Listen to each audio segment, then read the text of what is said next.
This is the Carnegie Caulfield Sandown Criterium, B-grade Criterium. It's the last one of the season for the 2015-2016 season. In other words, we won't have another one of these until October this year.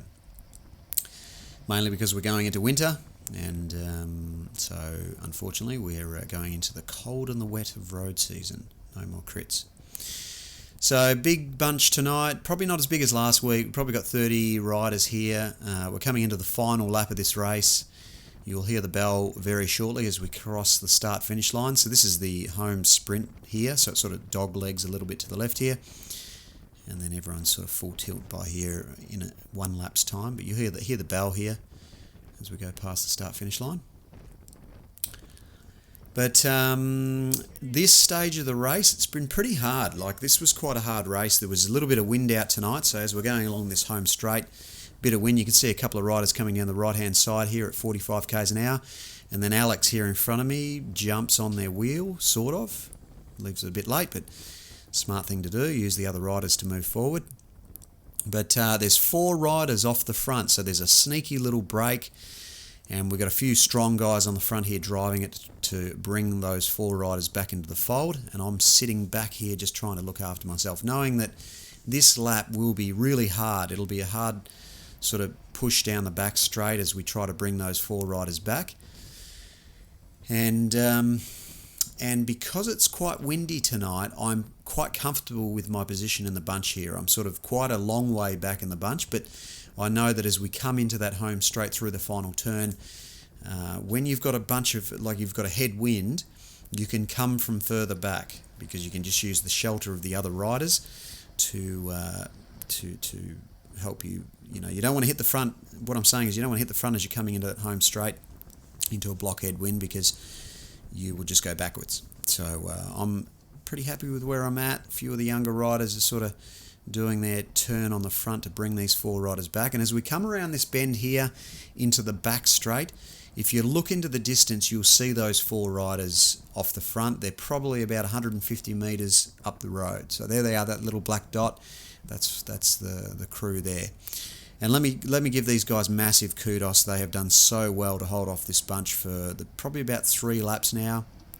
And I love breaks. Being a sprinter, I love seeing people get into little breaks.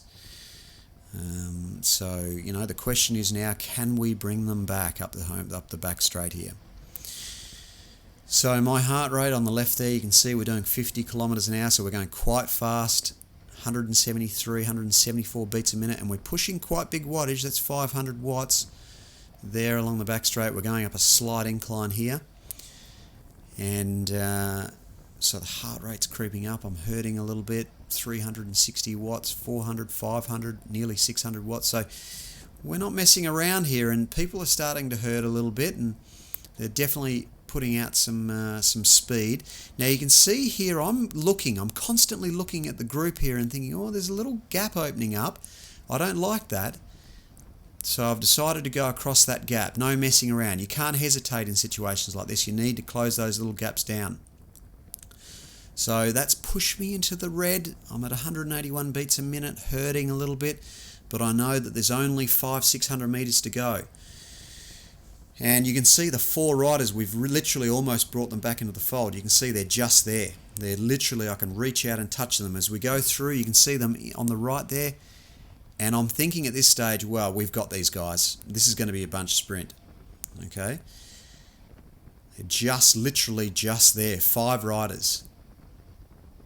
So I'm quite a long way back, and this is probably, even after my 25 years of racing bikes, I can still learn something. I'm a little bit too far back in this little bunch. I probably should have gone across this gap now, because Jared's on the front and he's not exactly stomping to his potential. He could bring this gap back. He could close that gap, but he hasn't. And so we've lost the race right now.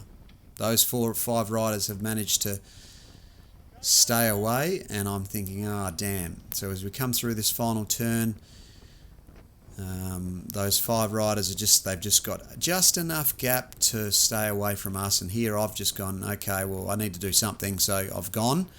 I'm waiting. I'm looking across to the left here thinking who's going to come across in front of me and jump, but no one jumps. And so I've tried to just do the best I can and sprint as hard as I can. And caught one of the 5 riders here. He still beat me across the line. And you can see that's how close it was. And congratulations to those riders who stayed away. But this is how bike racing pans out. So very short little race coverage today, guys. There's no vlog today. This is pretty much it. Hope you got something out of that. And let me know in the comments below whether you like this format or whether you prefer the vlogs. I can incorporate this into the vlogs. You guys let me know in the comments below, and I hope you got something out of this. I'll see you tomorrow.